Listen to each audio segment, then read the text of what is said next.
Welcome back to another video, and today I want to talk about PriceLabs' new exciting feature, Revenue Estimator Pro. Now, this is a solution for hosts and also property managers who are looking to get more detailed information before potentially taking on a property to know whether it's going to work or not. And as someone who advocates data and loves to analyze things and very much remove emotion from decisions, this tool is fantastic and a great fit for the rest of the PriceLabs suite. So first up, what is it? Well, Revenue Estimator Pro basically gives you detailed estimates for every single property that you may want to take on into your portfolio.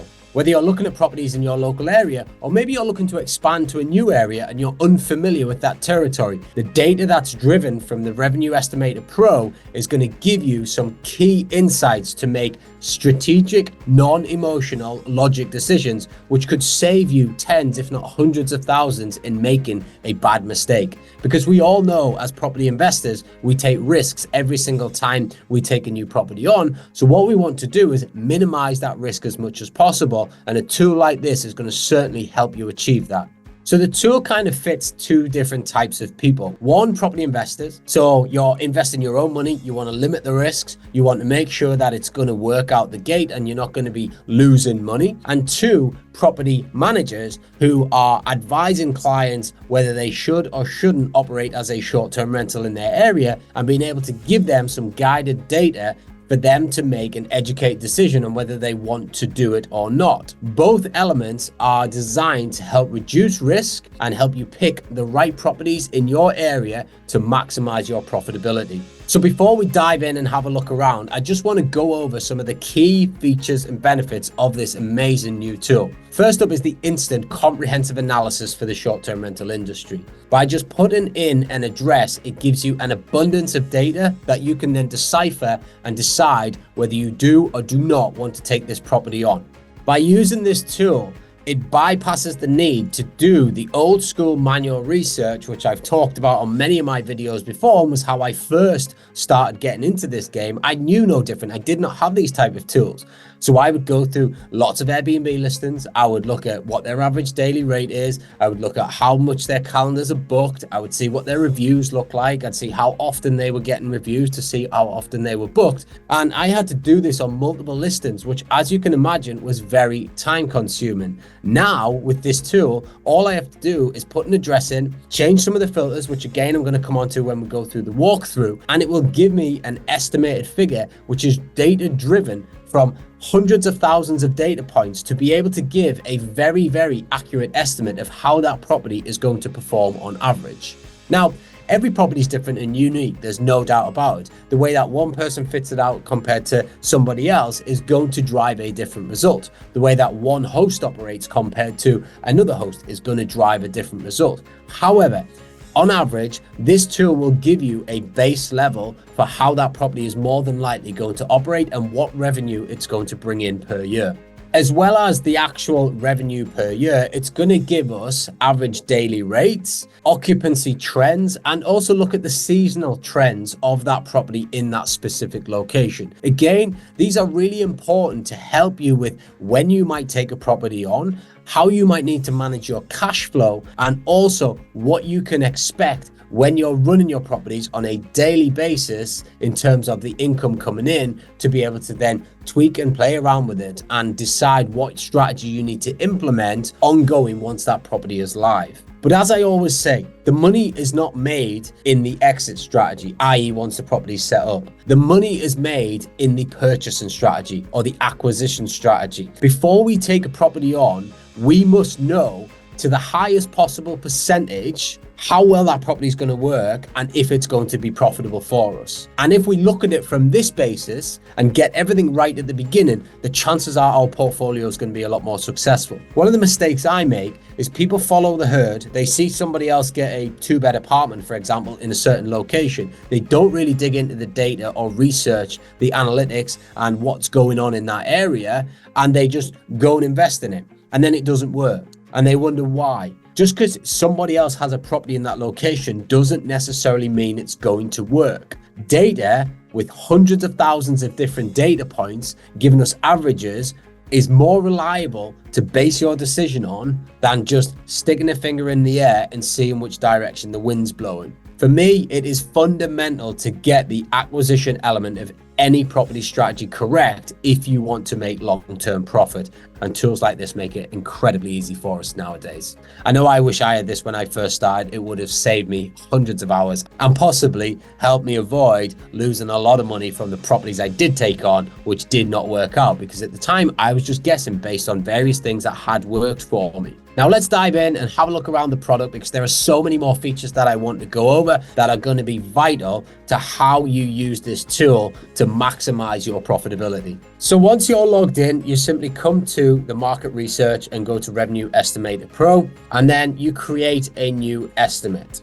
Pop in what you're wanting to look at. So let's just choose a property, Newcastle. So you want to name each estimate so you can just kind of keep organized, because as you go through and you start doing lots of them, it can quite easily get distracted. So I'm just going to put Durham, and I'm going to put Crossview, which is the street. And then I'm going to pop in the address, so Crossview, and then the city, Durham, DH14JY. County is Durham. And then this is a 4-bedroom. And we are going to put the currency, obviously, in pounds. But you would decide on what your currency is. Obviously, if you're in America, put US. If you're in Australia, Australian dollars, so on and so forth. You'll see here, it comes up. There's found 27 listings in this location matching the criteria. Just confirm that that looks right on the map. You can zoom in if you want to get more granular, and then create estimate. Now, this is actually one of my properties. So I'm going to compare this with the actual data that we're achieving, just to give you an idea. But you'll see here that average daily rate of 180, revenue 2852 a month, and adjusted occupancy 54%. Now this is based on the 27 listings in the comp set. What we can do, which I really like about this, is we can filter and change things to make it more specific. Now you will know the property, you'll know the location, or you should do, better than a computer. And a good example of this and why you need to refine things slightly is I have a 1-bedroom property in Newcastle.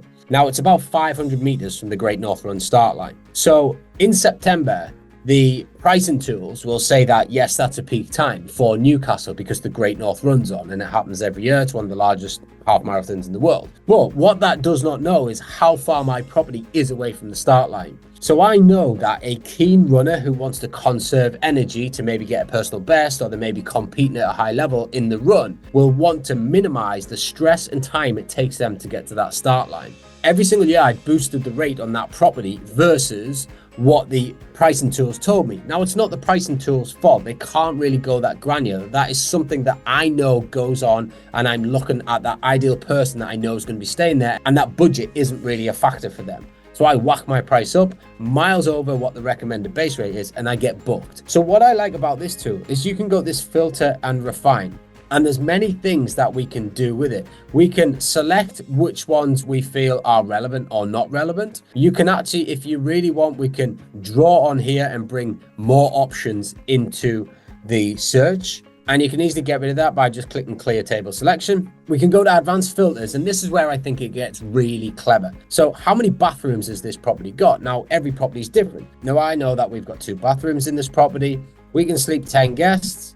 You can actually dictate your review score. So you might say, right, I only want, because I know I am averaging, let's say, over 4 on a portfolio, I only want the properties that are averaging more than 4 into this comp set, because that's comparing more apples for apples. Reviews, I know that we have got lots of reviews, so I want to also only compare properties that have plenty of reviews, which also means that they've been in operation a while. If they've got no to 5 or 10 reviews, they may have just started and might not have the maturity of the information.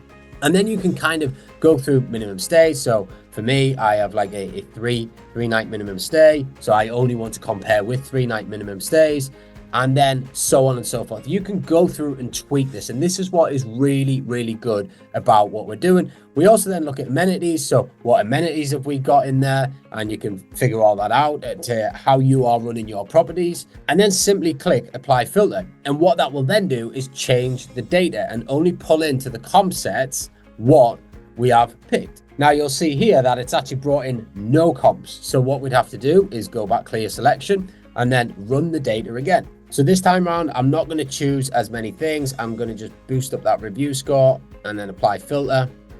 And as you see, there's only one listing that's actually performing more than a 4. Now, we then can choose this one and then click apply changes. And as you see, the data will change. Now, this is very much a case of just playing around with it to decide what works for you and what doesn't. The high level data for me is more than enough because I run a large portfolio. So I know that my averages, I typically work somewhere between average and good in terms of performance. And we put out contractor type accommodations. So we're not trying to be luxury. And that means that the mediums normally work for me. Now, if you were running a luxury venture, like in Dubai, for example, we do more high-end stuff than we do in the UK. So I might then want to start only comparing myself with the luxury properties, with the properties that have got pools, so on and so forth. Each of this is going to be unique to your business, but it is very easy to play around with it and get the data that you need to then make those decisions. So once we've decided we've got our data set and we're happy with it, so just looking at this data set, I said I was going to compare it to my actual results. So I'm just going to clear the filter here and just bring it back to where it was. So 180 daily rate, 2852 and 54% occupancy. I know that we take 3,300 a month from this property on average. So the data is pretty accurate. If I was to get into that property on 2,852 a month, then I'm going to be very pleased with the way that my property is working. And I'm definitely going to be on the upside of the risk because I'm earning more than what this is projected. Now, again, as I said earlier, the projections are only a guide. How each person runs their properties will differ how the result will come. But this data is pulling in 27 different listings and giving us this average, and the daily rate and the occupancy, they're not something that I massively focus on. I'm more focused on the actual revenue that comes in. But again, having said that, I do use the adjusted occupancy to give me an idea of how saturated the market is in that area and ultimately if there is going to be demand. 4 or 5 years ago, occupancies were 75, 80%, but now you are seeing a lot more 50s, 54s, 30s, 35s, 40s. And I think it's really important to understand that when you are down towards the lower end of the occupancy, even if the revenue is quite high, it means that more than likely there's either no demand or that there's a lot of competition there. So you're going to need to be a very good operator to survive in that market, or you're going to need to come up with a unique selling proposition. For me, for example, I don't play in the small market anymore in the UK. I only play large houses, 4, 5, 6 bedders, because they attract contractors. I'm not really bothered about the tourism market. In Dubai, we only cater for the luxury tourism market. So again, we're using like 3, 4 bed apartments. We're kitting them out to the nines, spending a lot of money, probably 10 to 12 grand per refurb.